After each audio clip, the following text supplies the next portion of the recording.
আমরা সেই বারবিকিউ করছি এখন।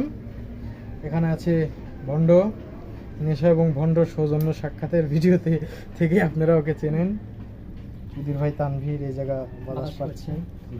এখানে আছে ভবঘুরে ইব্রাহিম, হারিয়ে দাঁড়িয়ে বসে আছে, তার কাজ কাম করে খাওয়ার ক্ষমতা নাই বলে সে এখন মাছ ধরা দেখতেছে।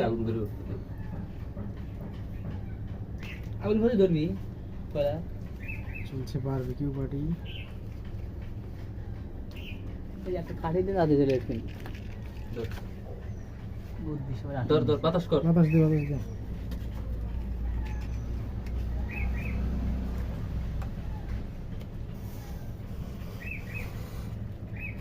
মানে বিরাট করলো রে, আর কিছু তো করলো না। আস্তে আস্তে আস্তে আস্তে ইউপি ময়লা উঠে ব্লগ বানাচ্ছ নাকি তুমি আবার? আস্তে বাতাস দাও, বাতাস দেওয়ার পর না তার বাতাস দে।